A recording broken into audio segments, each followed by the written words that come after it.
Seeing us live on YouTube and beginning the recording and starting the meeting. Okay, terrific. Thank you.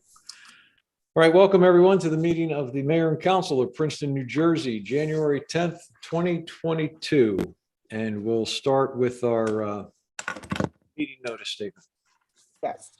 Notice that this meeting was provided in accordance with the requirements of the Open Public Meetings Act and state regulations governing remote public meetings, including the time, date, and location of the meeting, and clear and concise instructions to the public for accessing the meeting and making comments. In addition, the agenda and all related materials were posted electronically and made available to the public on Princeton's meeting portal in advance of the meeting. Thank you. Could we have the roll call, please? Yes, Ms. Perrone-Lambrose. Here. Ms. Niedergang. Here. Mr. Cohen. Here. Ms. Fraga. Here. Ms. Sachs. Mr. Newland. Here. Mayor Frida. Here. Thank you, Dolores. Mhm. First item on the agenda is approval of minutes from the October 25th, 2021 meeting. Would someone like to, Leticia, thank you. Is there a second on the minute? Michelle, thank you very much. Any questions or comments on the minutes? All right, seeing none, all in favor, please say aye. Aye. Aye. All right, the And ayes I have- will have Mr. Newland abstain since he wasn't. on I'm council. sorry, yes, I gotta get, sorry, Layton, I gotta get used to that. Okay. All right, so let's do public comment for items not on the agenda. If anyone from the public wants to speak about something that's not on the agenda, this would be the time to do that.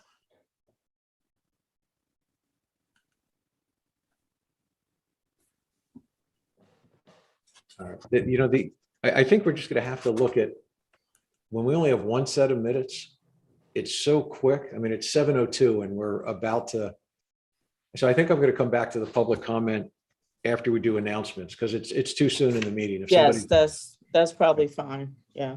all right, so we'll come back to that. All right, so why don't we go to announcements and reports, and we'll start with the council members first. Eve. Thanks, Mark. And that was a good call, I think, on delaying Thank you. public comment. Yeah, we'll have to think about that more for the future. Okay, just a couple of things that I wanted to report on. The Cannabis Task Force. Council is going to be holding a special meeting, most likely sometime in March, to focus on the issue of whether to zone for cannabis in Princeton. We're still discussing the exact date and format of the meeting. And when we know those details, we will announce it here in the municipal newsletter to the press. And I will personally email all those I've been in correspondence with so that they are sure to know the date, time, and the rest of the details. The Princeton Senior Center has been decided in the wake of the upsurge in COVID numbers, has implemented a 3-week hiatus on in-person programming and a pause on their opening of their new facility on Poor Farm Road. So all of their programmings will be held virtually through January 23rd, and they'll then make a decision on whether to continue that. And finally, at our next regular meeting on January 24th, I'm thrilled that we're going to be recognizing the Friends of the Princeton Public Library as our one of our honorary groups for the month. So if you've been involved in that or interested or know someone who is, please make sure they tune in. And that's it. Thank you. Thank you, Eve. Other council members with Leticia. Yes, just a reminder of an announcement that you've heard me repeat for the past few meetings. And that is that tomorrow, the Permit Parking Task Force is going to present at a special meeting of council. That's at 7 p.m. And we welcome, encourage anyone that's interested on what is being considered and recommended for permit parking to address the needs of resident, employee, and visitor parking to please join the meeting. And if for some reason you can't join and would still like to submit comments or submit questions, you can do so before 6:30 p.m. by sending an email to, oh my goodness, Dolores, what is the email? It's princetoncomments@gmail.com. Great, Oh, well, thank you. sorry, Dee, I beat you to Yeah, it. no, No, thank you for that's fine. rescuing me. Thank you. Thank you for the rescue. And that's all I have. Thank you. Thanks, Leticia. Thanks, Eve. Other council members with announcements? Okay. Let's go to Mr. Grosser for a COVID update. Jeff. Thank you, Mayor. And good evening, members of council. This evening, I was going to give an update on COVID-19 and what we've been seeing recently. Right now, the health department continues to see cases of COVID-19 increase at a rate that we haven't yet seen before in the pandemic.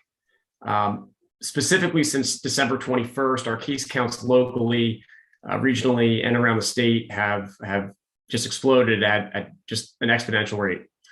Since the wave of Omicron cases began December 21st to January 10th, we've observed and worked our best to investigate 697 cases, which is only a period of 3 weeks.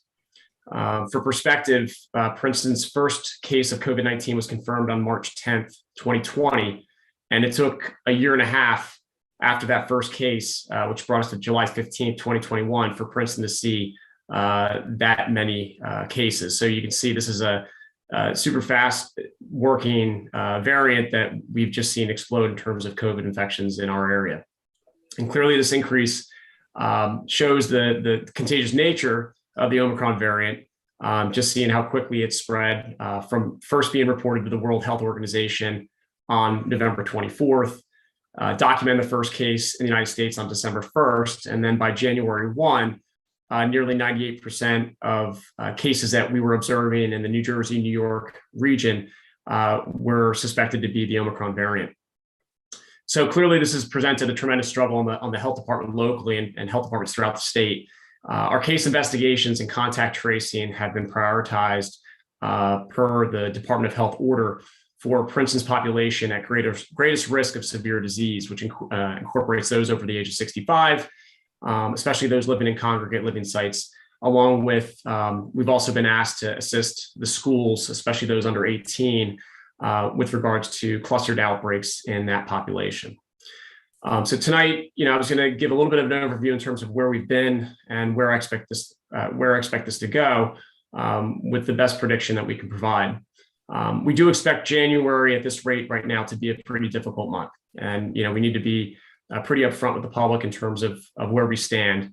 And I'll talk a little bit about the mask mandate that's coming shortly.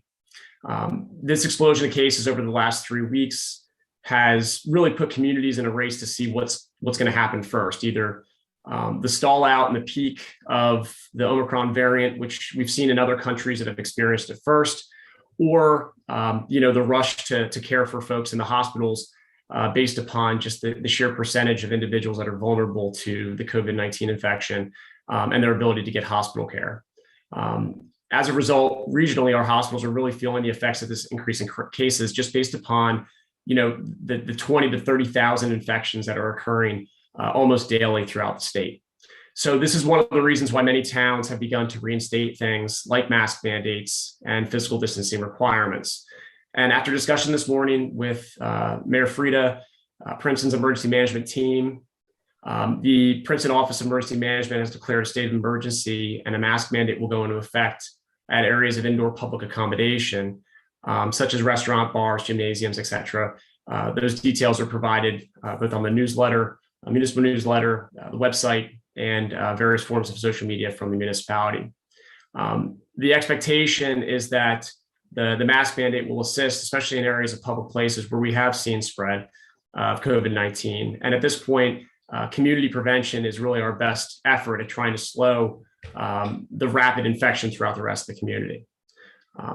Fortunately, and we try to have a silver lining here, it does appear that the severity of the illness in general is a bit lower with Omicron than the other variants. And the risk of hospitalization or death in some preliminary studies demonstrates a 50 to 60% lower in cases of Omicron infection as compared to Delta cases, which is good news.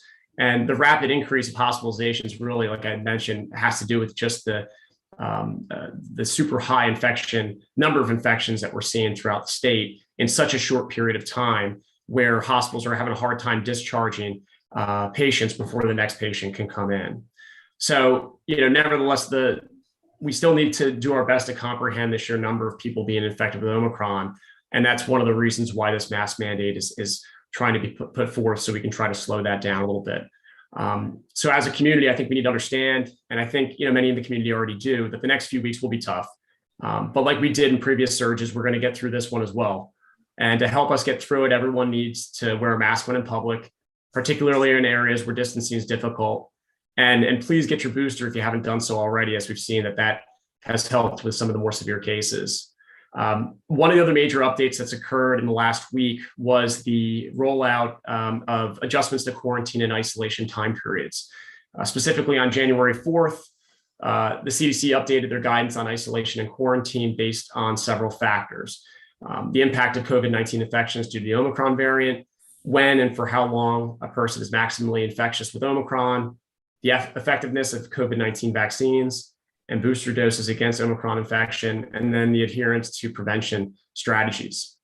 The incubation period of SARS-CoV-2 being between 2 to 14 days, illness onset and infectivity most commonly occur at the beginning of this period.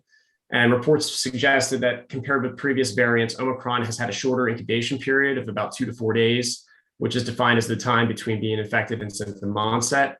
And the COVID-19 vaccine booster shots have been shown to increase protection against SARS-CoV-2, including Omicron. And although many people have had intentions to self-isolate, both isolation and quarantine are challenging, especially in the context that many infections are asymptomatic, but then also quarantine and isolation is super, super difficult for individuals that are required to be in person at their jobs. You may have, entire households working, childcare is an issue. So that's also a piece of what, from the social perspective, of what the CDC also looked into. The shortened time frames for isolation and quarantine focus on that period when a person's most infectious, followed by continued masking for additional 5 days. And preliminary data suggests that the Omicron variant is up to 3 times more infectious than the Delta variant. So with this recommended shorter isolation and quarantine periods, it's really critical that people continue to wear well-fitting masks and take additional precautions for 5 days after leaving isolation or quarantine. We were notified today that the K-12 schools were actually awaiting the updated K-12 guidance from the Department of Health that was going to be approved, which the CDC had put out late last week. We were notified today that schools are able to utilize this updated isolation and quarantine time period of 5 days within their school policies, which should assist with school staffing along with students missing school. I have to make this very clear. There are individuals that are infected and they get through, within a couple of days, they're feeling better by day 5, they can return on day 6, they should still mask up. There are individuals that by day 6, day 7, it's questionable. Those individuals should be very, very careful about ending their isolation too early, as that will obviously just exacerbate the situation. I think that's part of why this guidance received a little bit of some backlash in the beginning. So again, as the health department, we're there to assist individuals with isolation. If they hit a hardship, between those days 5 and 10, we're there to help out, whether it be assistance with isolation or, food, water, things like that. Our office also received several calls about testing during or after isolation. This was another topic that the CDC discussed. The COVID-19 tests are best used early in the course of illness to diagnose COVID-19 and are not authorized by the US FDA to evaluate duration of infectiousness. Some people may remain positive on a PCR test long beyond the period of expected infectiousness. And that's the significance of that positive or negative antigen test late in the course of illness is less clear. So while positive antigen test likely means a person has residual transmissible virus and can potentially infect others, a negative antigen test does not necessarily indicate the absence of transmissible virus. And that's really important. That's been discussed quite a bit. at the federal and the state level. And when there's questions about this, these are the types of questions that we receive at the health department. We try to work through with residents. So, I mean, some of this guidance has obviously changed, and we've seen a surge in test demand. Next steps for local action. We understand the testing sites around Princeton have been under a tremendous amount of stress and demand recently. We are looking to set up a pop-up site within the next week with a close partner, and doing so at a community site. We'll have more information on that, hopefully, Mayor and Council by the end of this week. And we're hopeful that that will assist people as they determine whether or not they do need to isolate or not. And obviously assisting with the K-12 schools with some of the scenarios that they run into, some of the cases that they're seeing. We're also looking into the purchasing of rapid tests for both municipal staff and for residents that are in need. And then obviously with the sheer caseload that we're working through right now, we're doing our best to prioritize those cases and working with our long-term care centers with any contact tracing needs that they may need as well. Thank you, Jeff. You're welcome, Mayor. Yep. David and then Eve.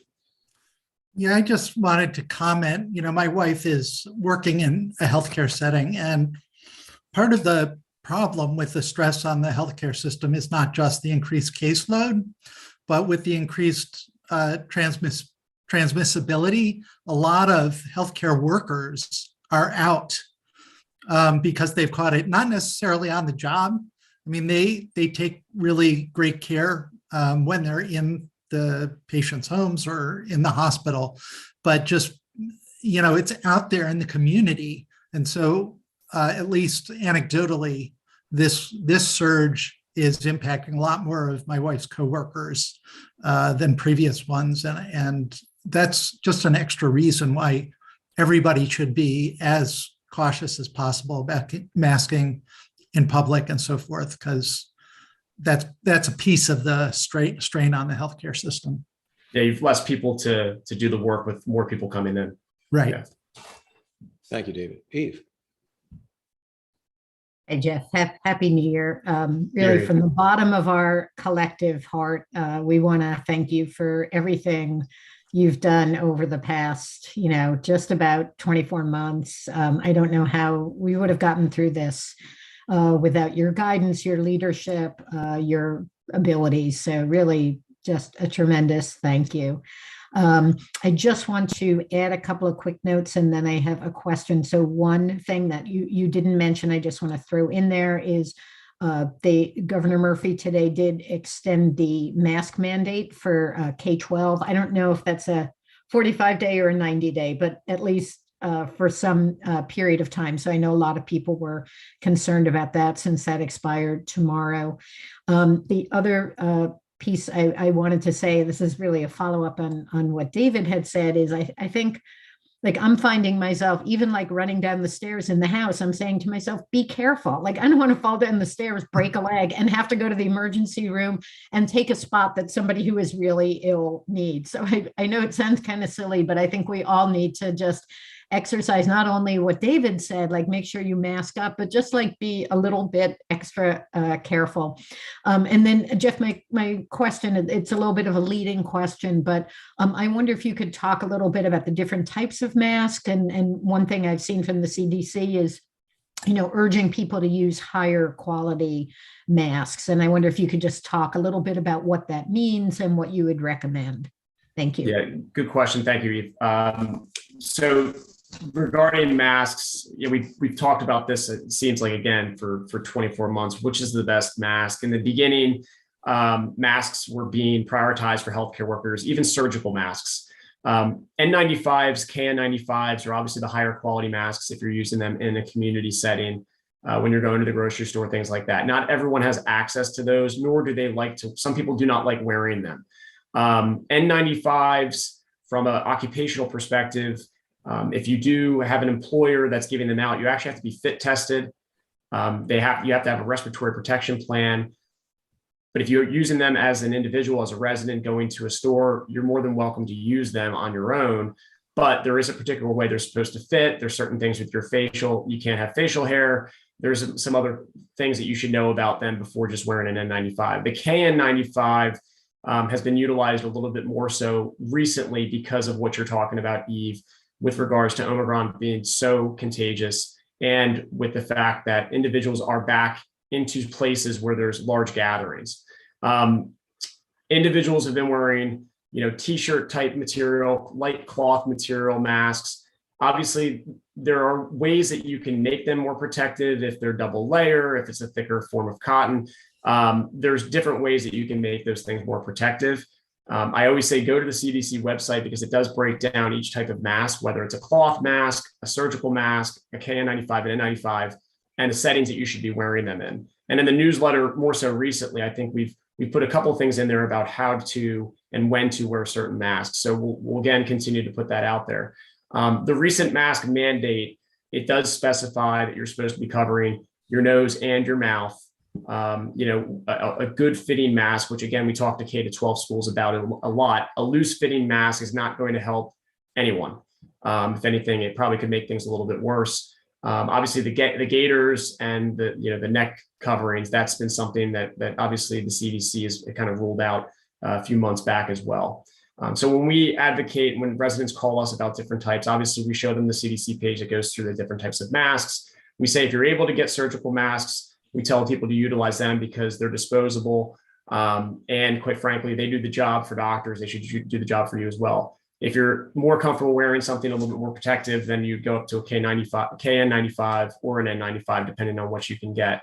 We do have masks in stock. So when residents call us, when they have a situation where they can't get them, we do provide surgical masks and KN95s. Michelle. I just echo Eve's sentiment from all of us. Thank you so much, Jeff. You're always there whenever we have any questions, and it's really very much appreciated. I just wanted to ask a couple of clarifications. For the mask mandate, it's said in the newsletter we put out, it's going to be indoors. What is the guidance in terms of outdoors? If we're in a setting like, a group setting, or, even just walking downtown, we had originally had an outdoor mask mandate in the beginning of COVID. Should we continue that guidance, or what's your suggestion there? So the mask mandate covers indoor places mainly because, especially at this time of the year with the temperatures the way they are, individuals are more so they're more frequently inside. That and the fact that we know that spread of COVID-19 is more common when individuals are inside, especially in close quarters. Outside, there's been a lot of good documentation with regards to being safe in terms of being in the open air, maintaining space. If you're going to set up a park with seats next to each other, I'd say it's probably safe to wear a mask. It's probably safer to wear a mask. But in those scenarios, obviously the mask mandate is going to be something that we're going to have to look at from an enforcement perspective. So enforcing all outdoor areas and indoor areas didn't seem like it would be feasible. But certainly the indoor places are something that we can do a lot of education with, not only residents, but also businesses and the individuals that own those buildings as well.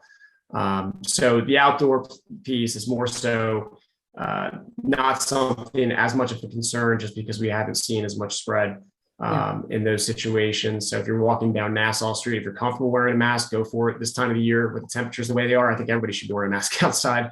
But no, it's not something that we're looking into right now as a mask mandate for outdoor situations. Well, when we were at the vigil last weekend, everyone there, we were together, everyone had a mask on. So I think that people are just really responsible, which is really appreciated. My other question regarding isolation, if you're asymptomatic but exposed to someone who has COVID, do you isolate for the same 5 days, starting with when they are symptomatic?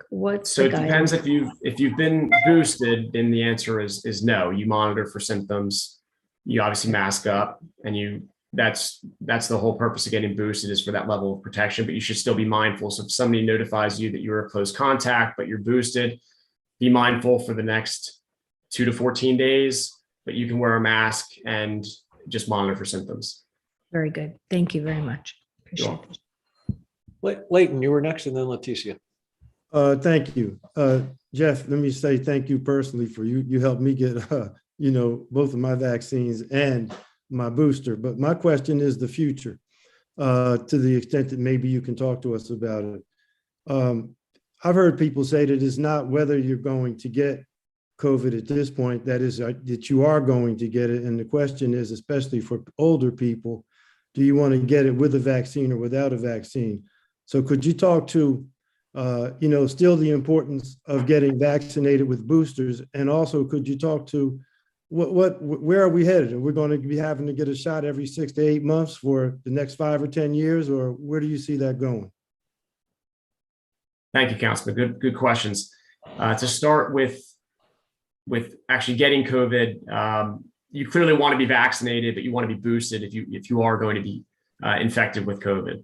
The side effects in terms of the symptoms that you're going to experience if you've been boosted are going to be significantly less, and it does decrease hospitalizations, which is what really I wish that was the metric that we were really looking at in terms of decreasing hospitalization, decreasing deaths, because quite frankly, that's the end goal with really any vaccine and in any pandemic.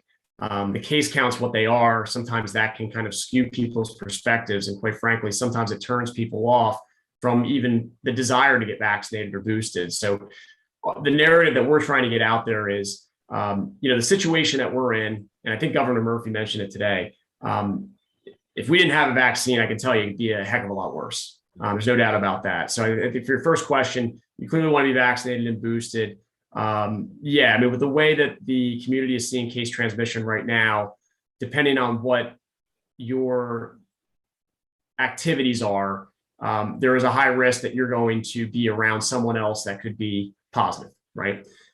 So depending on your level of protection, depending on mask wearing and your proximity to that individual, we will all be encountering COVID at some point if you are out and about during this surge right now. Kind of leads me to my next question, or your next question, which I don't have a crystal ball. I wish I did. I can tell you that what we're learning through each surge is how to handle, living amongst this virus. And with the variants like they are, what we can hope for is that they're going to be less virulent, like Omicron. The fact that it's so contagious, I think, and it's breaking through, vaccine, and we're seeing infections even for individuals that have been boosted. I think the communication sometimes can be difficult in terms of what the next steps are for a community. But what I can tell you is things like mask mandates put forth by leaders of the community, looking out for the residents, and then also still pushing the boosters for individuals that haven't gotten it yet. Princeton's lucky. We're at about 60% booster vaccination rate for those that are eligible. The rest of the country is only around 30.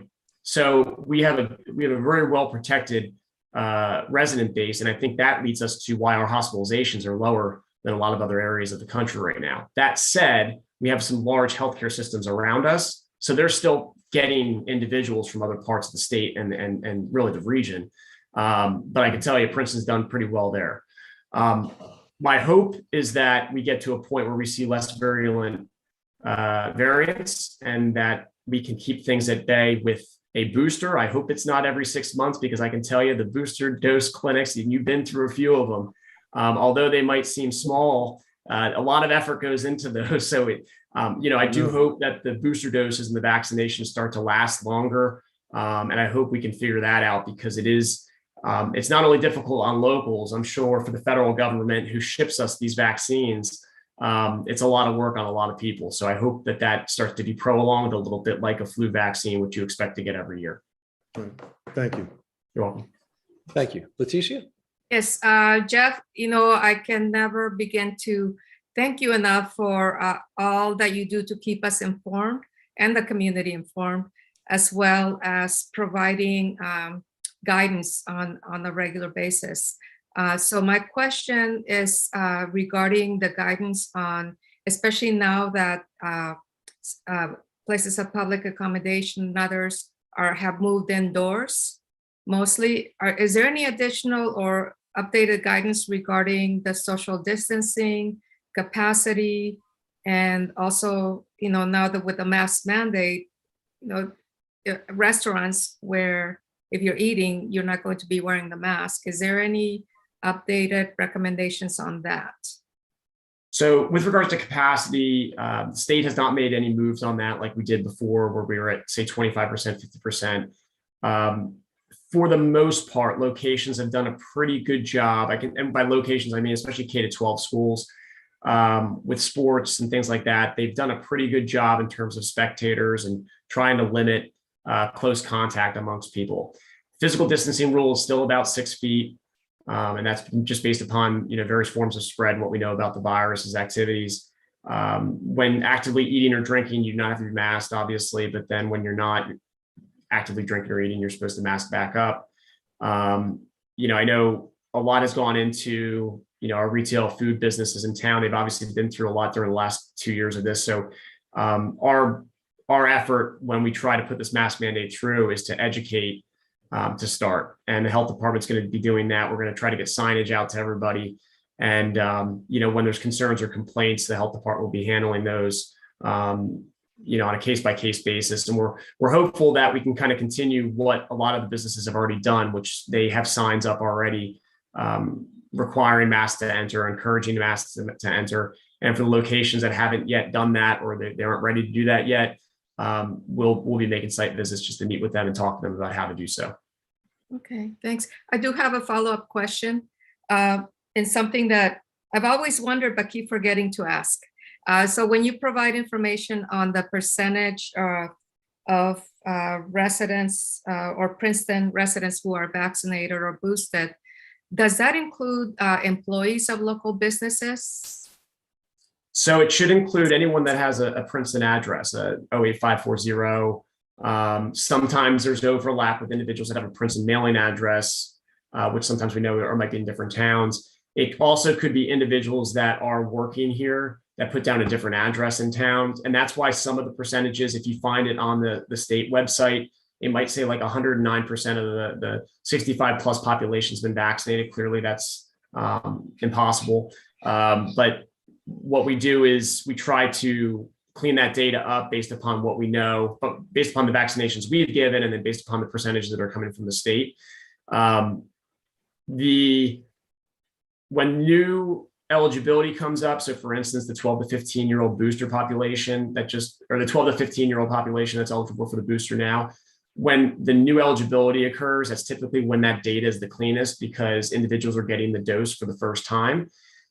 We saw in the beginning of this as individuals were getting their second dose, and then some immunosuppressed were getting technically a third dose. That data can be skewed a little bit. So there's definitely a little bit of a statistical error on it, probably not by more than a couple percentage points, but it's not going to be exactly that 95%, 94%. It's in that range. Okay.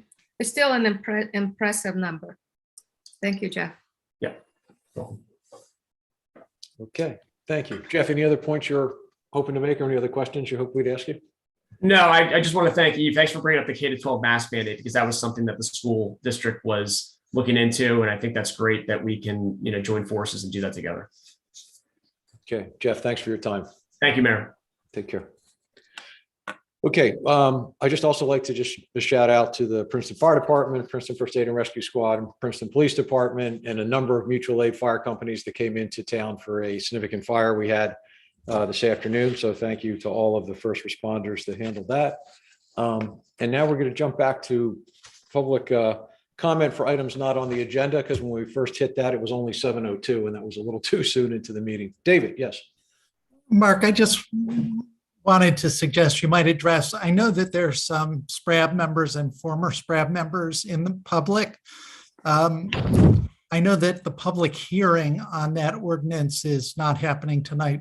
Can you just address whether you're going to accept public comment on that issue before we open this to the discussion for items not on the agenda? Because I guess it'd be most appropriate for people to talk now if we're going to accept comment on it at this time or in this meeting. Right. So under ordinance introduction, we do not accept public comment because we do not get into the debate of the plus, minus, pro, con of any item that whatever the ordinance being introduced is. That's why you have a public hearing. So it would actually be unfair to have what is a quasi-public hearing at the introduction. So the introduction is pretty much, here's the introduction. If there's a question as to, what does the initials whatever stand for or something like that, we could clarify that, but there'd be no discussion of any merit of any introduction. That's our policy that we've used for the last little over a year. So just to be clear, so you're saying you would not be accepting comment on the introduction during this portion for items not on the agenda. Right, we would not because there is a public hearing on January 24th, and that's when those comments need to be made. Okay. Thanks, David. Having heard that, we're now going to reopen public comment for items not on the agenda. So if you're in the public, you can raise your hand. There's a 3-minute limit. When we recognize you, please state your name and address. And excuse me if you start to go over 3 minutes and I interrupt you, but that's part of my job. Okay, anyone from the public that wants to speak about something not on the agenda?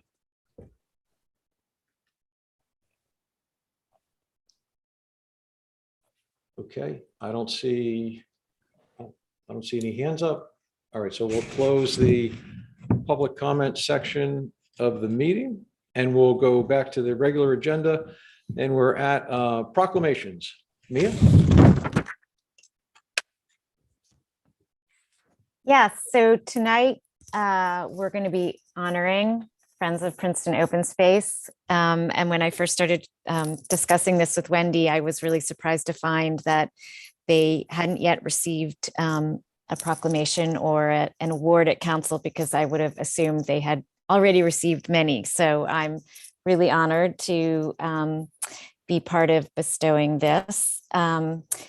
And so for those of you who don't know, FOPOS, Friends of Princeton Open Space, is pretty much synonymous with Princeton's open space endeavors for many years now, not just in terms of acquisition and raising money, but also active stewardship and advising us, the municipality, on a regular basis. And particularly most recently in our acquisition of the Landman property, FOPOS played a central role in spearheading that effort together with Councilwoman Niedergang and I. So Wendy Mager, who herself is pretty much synonymous with FOPOS, is here to accept this. And so we decided, Wendy, we're all going to read the proclamation, which will designate today as annual FOPOS Day in Princeton. And David we are going to show a little, put a little slideshow on the screen. David, do you want to share your screen? I do. And we're going to we all have our parts that we're going to read, and we're going to try to pull this off. Can't promise. Are you all seeing a full screen? Oh, yes, now. First- Yes. Okay, so I'm going to start. Whereas the Friends of Princeton Open Space, commonly referred to as FOPOS, is a charitable organization formed in 1969 with the mission of acquiring land for preservation, protecting natural resources, maintaining and extending trails, providing environmental education, and advocating for sound land use decisions. And whereas for FOPOS's volunteer board members have worked tirelessly for the past 51 years to achieve these goals in collaboration with Princeton Township, Princeton Borough, and now the municipality of Princeton. And Eve? Whereas during this time, FOPOS has taken the lead or has collaborated with other nonprofits to permanently preserve over 1,200 acres of land in Princeton, including the 75-acre Billy Johnson Mountain Lakes Preserve, Turning Basin Park, the conservation easement on over 650 acres of land owned by the Institute for Advanced Study, the 124-acre Woodfeld Reservation, Greenway Meadows Park, a large portion of Tusculum, the Riccardi property, the 25-acre Mount Lucas Preserve, Rosedale Road Woods, the De Ambrisi property, the All Saints Church property, and others, including most recently the 153-acre Province Line Woods property. And whereas during this time, FOPOS has secured and contributed approximately 8 million in public and private sector funds for land acquisition and conservation, including funds from the federal, state, and county governments and donations from individuals and foundations. And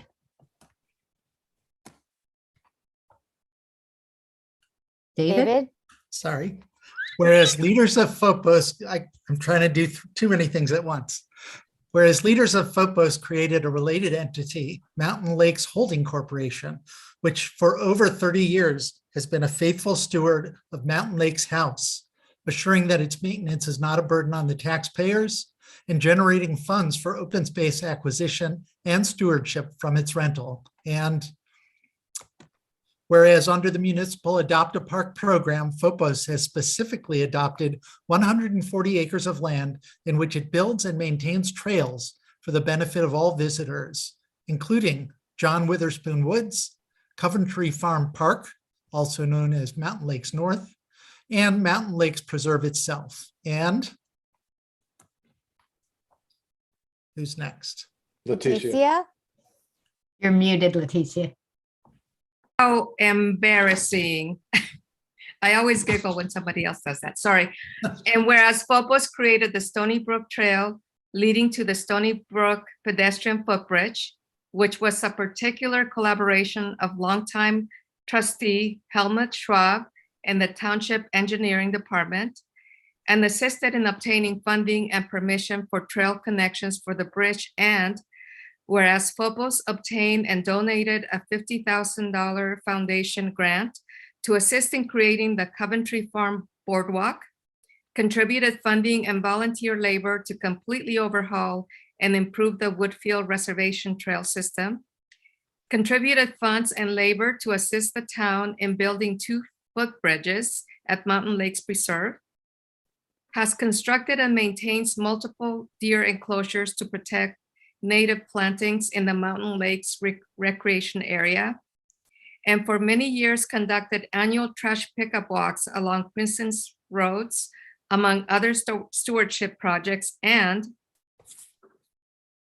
whereas FOPOS recently successfully completed an 18-acre forest restoration at the Mountain Lakes Preserve, for which it secured and contributed over $165,000 in funding, as well as countless hours of staff and volunteer labor, and has now embarked on the restoration of 25 acres along the shores of Mountain Lake and the banks of its feeder and outlet streams.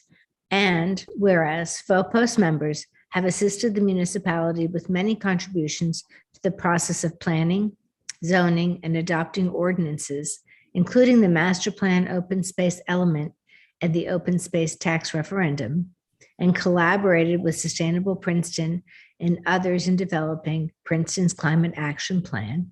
And whereas FOPOS educational activities have included participation in numerous environmental forums at the public library and elsewhere, a long-running lecture series called Tea and Talks, and more recent seminars on environmental topics at Mountain Lakes House, bringing important speakers on environmental issues to address the public at its annual meetings, helping train the next generation of environmentalists through its internship program, donating to the native plants collection at the Princeton Public Library, and joining with organizations like the Garden Club of Princeton to bring speakers such as Professor Douglas Talamy to give public lectures. And whereas FOPOS since 2006 has supported first part-time and now full-time natural resource managers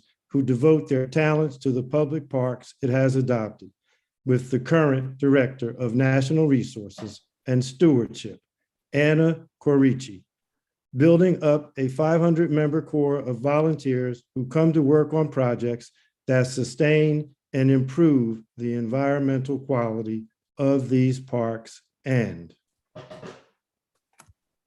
whereas FOPOS has demonstrated its commitment to environmental equity by holding a series of events for communities of color in 2021 to be continued in 2022. and is a member of the Outdoor Equity Alliance that promotes equal access to open space. And whereas, despite the COVID-19 pandemic, FOPOS nonetheless in 2021 provided crucial assistance to the municipality in securing a major New Jersey Historic Trust grant for work on a historic stone bridge at Mountain Lakes, and in securing the necessary public and private funding to acquire the largest undeveloped tract of land in Princeton, the unique mature forest known as Province Line Woods. Now, therefore, because of the Friends of Princeton Open Spaces commitment to the town of Princeton, we jointly, Princeton Mayor and Council, acknowledge their service to the town and their unconditional and demonstrated commitment to make Princeton a better place to live, work, do business, and raise a family. Furthermore, we do hereby call upon the citizens to hail the Friends of Princeton Open Space outstanding service to the Princeton community with boisterous cheering and sustained applause, and proclaim January 10th, 2022 in the municipality of Princeton as Friends of Princeton Open Space Day.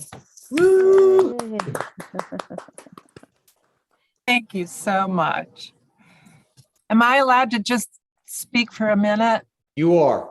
Not only are you allowed to speak for a minute, Wendy, but we've included an extra slide. David, I think if you want to go, so there's onward, you can leave it on onward.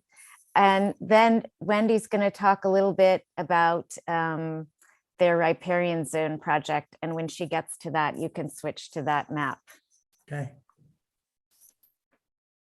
Thank you so much. On behalf of myself and all the members of the board, for recognizing what Friends of Princeton Open Space have been able to accomplish over the years. And I just want to emphasize what incredible, talented people it's been my privilege to work with since my first involvement with Friends of Princeton Open Space, which was in 1984. It's far too many to mention by name. But what they all had in common was a love of this town and a willingness to devote a lot of their time to keeping it a wonderful place to live. When you think that Friends of Open Space did not even have a single employee other than a part-time office manager until 2006, and currently has exactly one full-time employee, it gives you a sense of the dedication and ability of all the board members and volunteers who have worked on Princeton's behalf over the years.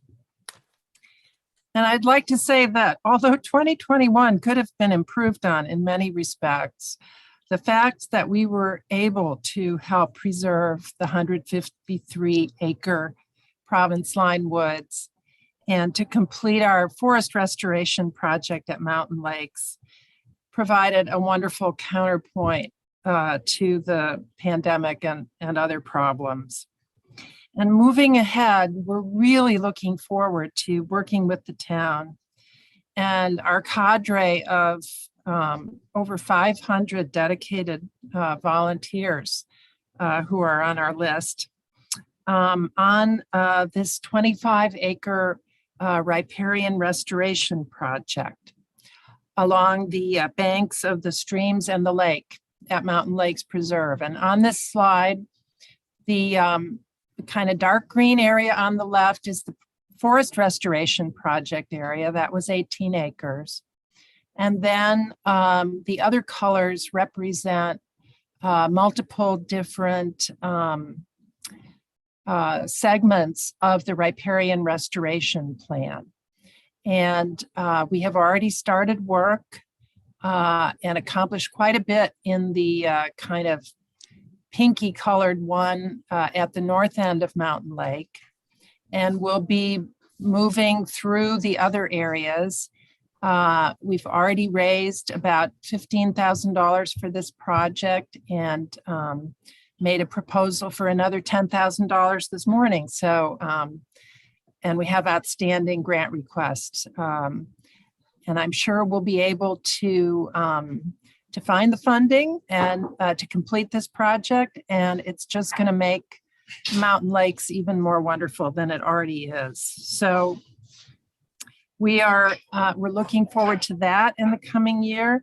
We're looking forward to working with the town and other wonderful conservation organizations to continue protecting open space in Princeton. And we know that our governing body, our new open space manager, and many other municipal employees will be terrific partners in these continuing endeavors, just as in the past. So again, thank you so very much. And we look forward to more great things in 2022 and beyond. So, here's to you. Thank you, Wendy. Thank you so much, Wendy. Okay. All right, moving on. Adam Corwin, can you bring over Adam from the Arts Council? Mark, And- I'm sorry, sure. I raised my hand. Could I just make a quick comment before we Yes, move on? Okay, thanks. I just want to thank Wendy personally. Since I've been on council, she has spent countless hours tutoring me and teaching me the ways of open space, which are quite obscure. And I cannot think of, anyone. I know that we're recognizing the entire organization here, and I do want to recognize FOPOS for their incredible work, but I just can't skip the opportunity to thank Wendy for her leadership as head of FOPOS and her personal support in helping me to be a better environmental advocate and steward. So thank you. And I second the motion. Thank you very much. okay, thank you all. All right, Adam, can we bring over Adam from the Arts Council? Yes, would you like him as a panelist or just as a speaker? Let's bring him over as a panelist, that way he can. Okay. There are too many Adams for me. Like Yeah. too many Adams. One's too many. And too many Eves? No. In third grade, Velvet. I had 3 Adams in my class. It was a nightmare. Never too many Adams. Adam, welcome, please go.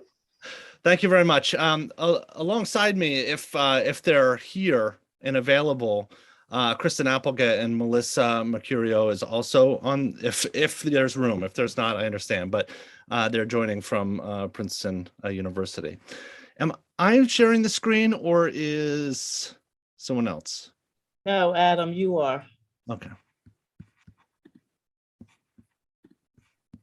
Okay, to our Adam, if you can bring in Kristen and Melissa also, please.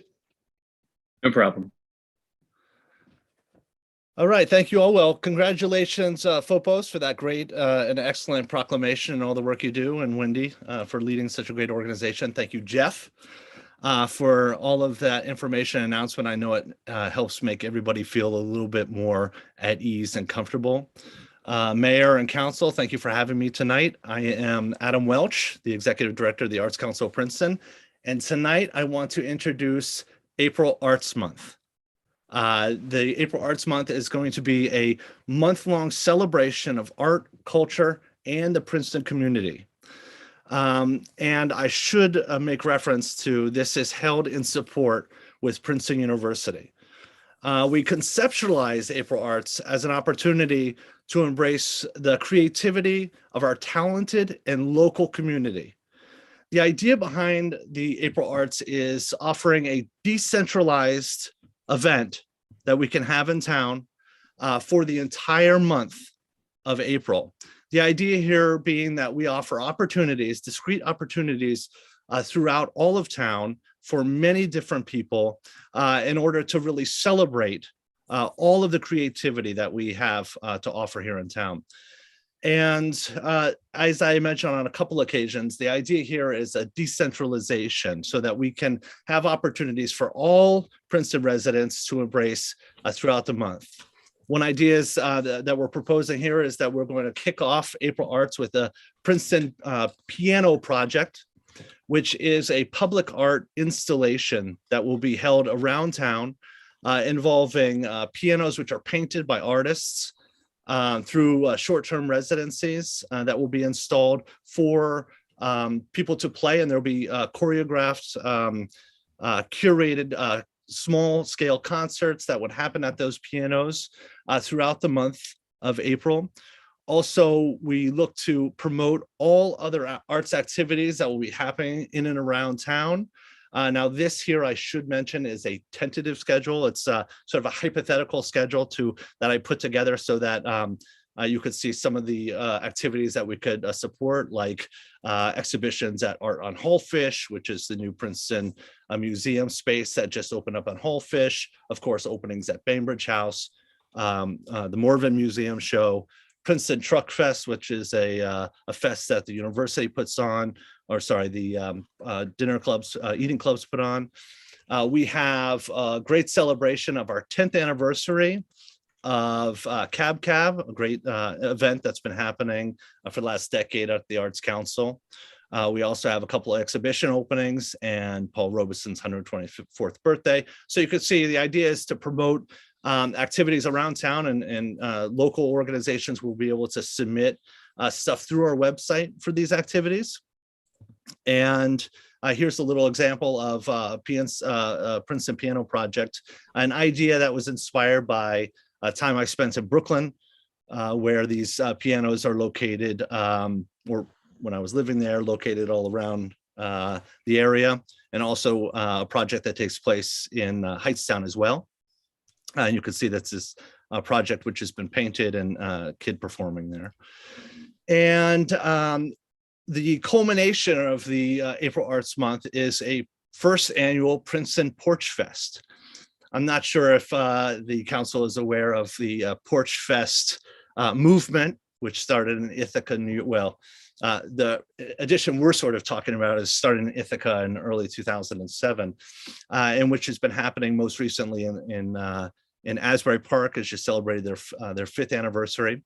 And the goal here is to open up the entirety of our town to the opportunity for discrete porch concerts to happen all on Sunday the 24th, all around town, offering the opportunity for our community to come together, as I mentioned at the beginning, to showcase local talent and to get all of our communities involved. As you all well know, the Arts Council of Princeton, our mission is building community through the arts, and there seems to be no better way than joining the community together in a safe and outdoor environment where we can gather and listen to some local music and local artists.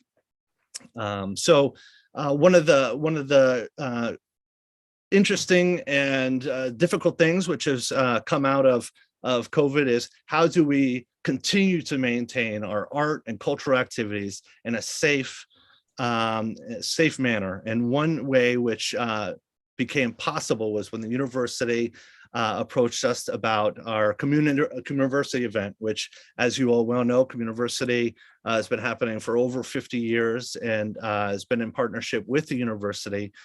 And speaking with the Department of Community and Regional Affairs, Kristen and Melissa, who are on this call tonight, afforded us the opportunity through their sponsorship to imagine what it is that we could do to highlight and to showcase all of the great creativity that's in town. So I wanted to be able to present tonight what it is the Arts Council, in partnership with the university, has sort of come up with a way to really highlight the arts here in Princeton.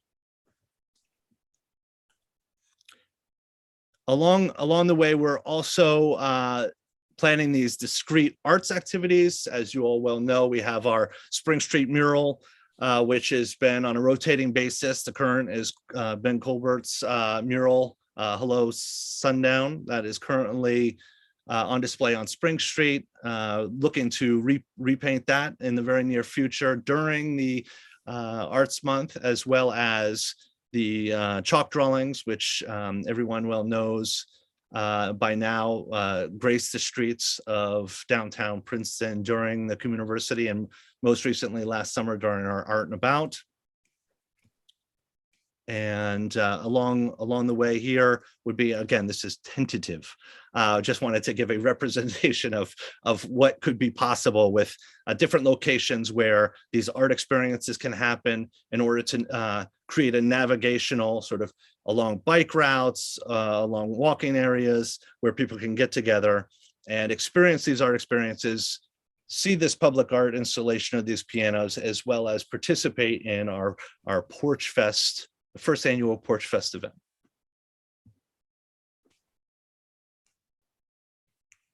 The Porch Fest event will be entirely volunteer based. The way it works is sort of people submit applications to be included in Porch Fest, to have their porch included in the event, as well as artists, musicians submit to be able to present, to perform on that day as well. So thank you very much for allowing me to present April Arts 2022. And was Kristen able to come over? Yeah, yeah. Okay. Kristen, you or Melissa want to jump in and say anything? Sure, just briefly, thank you, Mayor. First, I'd like to just say thank you to Adam and his team at the Arts Council for their creativity. The genesis of April Arts was a cup of coffee and some pastries on Heinz Plaza with myself and Adam and Melissa. And he came back with just what I think is a fantastic community-based set of programs. I think our goal overall was to not miss another year. While we might not be able to have Communiversity as we have in the past, we didn't want to miss another year of the University and Arts Council partnership, and in presenting an opportunity for the community to come together with a focus on the arts, for whether it's a day with Porch Fest or coming to a series of events through the month of April. So we are so excited to be able to support the Arts Council in this initiative. And we're really looking forward to hearing your feedback and to hopefully getting started on the details of planning. It's going to take a lot of support, and I think Adam would agree. You know, we need some volunteers, and we hope they'll be calling the Arts Council, as well as musicians and artists. So really fun time, community focused event. Thank you, Mayor. Thank you, Adam. Thank you. And I'm sorry, I should mention Melissa Urias-Mercuro, who you all know very well, who's Associate Director in my office, will be spearheading this project for the university. Thank you, Kristen. And thank you to the university for their help with this project. It's a great idea. Adam, thank you very much. Adam, could you stop sharing the screen just so we can see everybody a little better? And then, all right.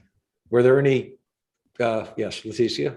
Wow, you guys are quick. Leticia, then Eve, then Michelle, then David. I hope you guys remember that. Go ahead. No, I'm just very, very excited about what I saw and what you have presented and the possibilities. And I was also especially very thrilled to see how far down Witherspoon Street it goes. And Melissa, I know you'll do a great job of doing outreach to invite that community to participate. You know, because talk about building community. This is this will be amazing, and I'm really looking forward to it. And let me know how I can help. Thanks. Thank you. Eve? Hey, thanks, Mark. Thanks, Adam and Kristen and Melissa. This looks great. I have actually been to a Porch Fest in Somerville, Mass. a couple of times, so I'm very experienced in going from house to house. So I'm very excited about that, and it just really demonstrates an incredible burst of creativity to how, under these, trying circumstances, we don't know where we'll be in April, but clearly Communiversity is a risky bet. And so it was a big loss last year not to have that. So thank all three of you for bringing this alternative plan to us and to fruition. And I too am very excited about it. I'm really busy, so I'm not going to offer to help. I'm not as good a person as Leticia is, but you have my moral support. Okay. Michelle, David, and then Leighton. Just a big round of applause and thank you to Adam and Kristen and Melissa for just coming up with some really great concept and maybe a new refresh on what's been done in the past. We're making a lemonade out of lemons out of our horrible situation in our pandemic. And again, I think people's ingenuity and creativity really come to the fore in something like this. So I'm going to say too, like, do we declare April Arts Month in Princeton? How do we go about making the municipality a partner in this? How do we support you? And then how sprawling are we going to be? I mean, can we include all streets or central streets, or who's going to be involved? I just think it's just super exciting. And, the more participation, the better. So just let us know, how on a municipal level as well as a personal level, we can help and get the word out and make this just something really super special and the beginning of something that can really grow. We've talked about so many times how we're really the art, cultural, historic hub of Central Jersey, really, and this is something that really can grow and highlight this for our town, and hopefully be good for everybody, residents as well as businesses. So thank you both. Thank you all, and Melissa too. David. Yeah, I've got a real specific question, which is, if you volunteer your porch, do you have to find the band? Or will the Arts Council provide that? I think I'm the only member of council that has a porch that would actually accommodate this. And that also relates to Michelle's point about how far are you willing to spread out? Because I think my street would really enjoy having a Porch Fest location on our street, but we're kind of a little bit further from the center of things. So we have lots of ideas, and my staff and I, Melissa, met today with Asbury Park to discuss how the logistics of their program and to discuss locations and spread and how all that stuff works. And one of the things, to answer one of the questions about the curation, and that's something that, working with the community and regional affairs as well to help curate all of the porches. So some porches, as it turns out, some porches will self-curate musicians, and other porches are totally up for curation by the committee. So a little of both. So some people have connections to musicians and they might want to sort of curate their own concert on their porch, and others allow it to be left up to the committee. So I hope that answers that question. And we want this to be success and exciting. And one of the things that we talked about in our that meeting on Heinz Plaza is to discuss the opportunity to not only support the community and support the university students and the Arts Council and all of the patrons of the arts in town, but also to support the businesses, right? So it's kind of like, come to Princeton for lunch, stay for concerts, and then stay for dinner.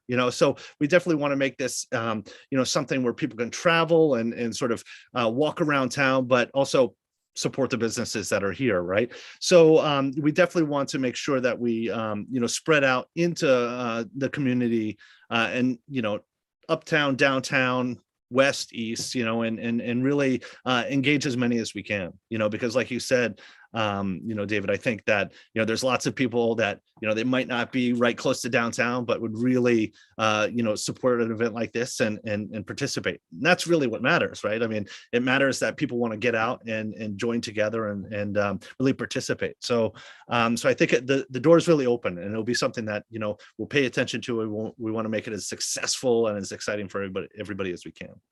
great.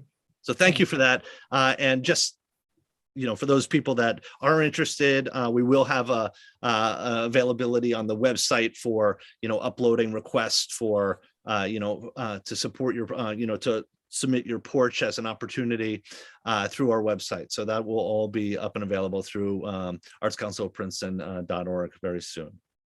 Okay, Leighton, you were next. Leighton, you're muted. Just want to say thank you to Melissa, Adam. This is a wonderful and a great idea, and this is what we need here in Princeton, is more culture through arts and building community. And I'll commit now to helping in any way I can. I would like to talk to you offline about outreach and local musicians and local music, and maybe even more possibilities of expanding this, but still staying within the content that you're talking about. But there's I am so sure that there are street musicians that will come to Princeton for the right reason, and I think you just landed on it. Good job on all your parts. Thank you. Thank you very much. Okay, thank you all for your comments and everything. Adam, thank you. Kristen and Melissa, thank you both. Thank you for, Princeton University, particularly to Kristen and Melissa and the Community and Regional Affairs Office. And thank you, Mayor and Council, for listening tonight. And of course, thank you to my amazing staff who's really put this thing together. So thank you for your time. Take care. Thanks again. Okay, moving through the agenda, we have 2 ordinance introductions.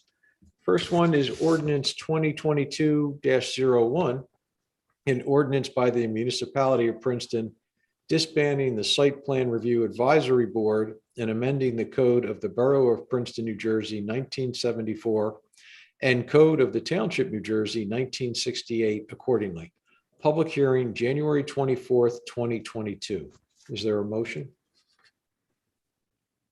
Michelle? Okay, so Michelle has the motion, Mia has the second. I think Mia's dog may have beat me on the motion. All right, moved and seconded. David? Yeah, I just want to offer a very minor amendment. The title of section T10B-210 makes reference to the committee review, and that should not be there any longer. And the suggested alternative title for that section would be review standards. Thank you. Okay. I think somebody has to second the amendment too. Yeah, before you, also, I just want to make sure that the council is clear on which version of the ordinance is being introduced tonight. There was the original version, and then there's the revised version that was posted this afternoon. And I just want to make a request that it be the revised version that gets introduced this evening. So it made some necessary corrections. Okay, and does that revised version, does it have specifically a David's comment, or does that need? No, this comment. That's a further amendment. Yeah. That's a further amendment. Okay, so should I revise my motion then? That would be fine. I revise my motion then to move the revised ordinance introduction with the amendment that David has, with the edit that David has suggested. Okay, That motion. thank you. Mia, is that you're still willing to second that? Yes, my dog. No, I'm just kidding. Yes, I'm willing to second that. Yeah. Thank you. Any other clarifications? Okay, if not, could we have a roll call vote on this, please?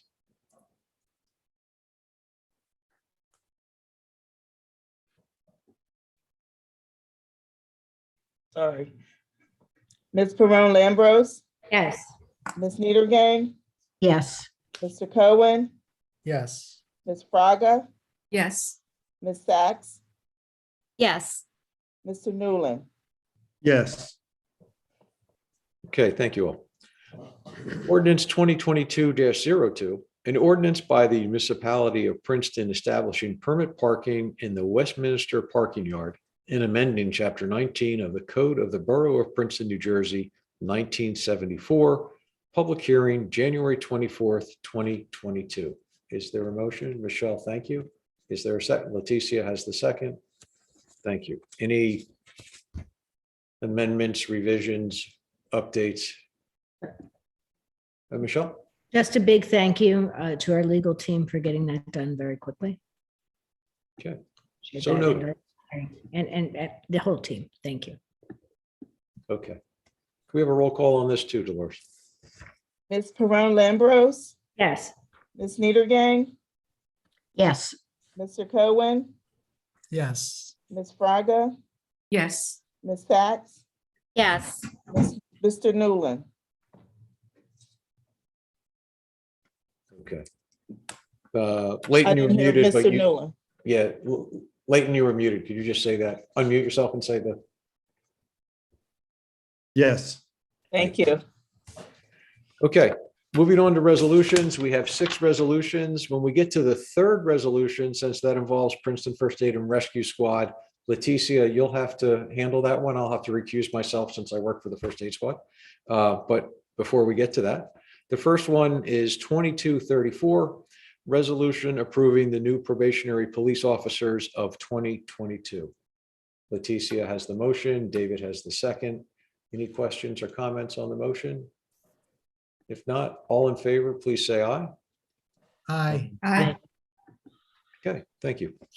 2235, resolution awarding professional service agreement to the law offices of Gerald Muller, PC, in connection with litigation against the Princeton Planning Board, not to exceed amount of $20,000. Is there, David has the motion. Is there a second? Mia has the second. Thank you. Any questions or comments on the motion? Eve? Can someone just tell us a little bit about what this is for? I understand we're being sued. I get that much. No, this is for the planning board. board attorney who, I understand. I think, It's for a specific case. I just wanted to know what that was. I think this is is this the geothermal?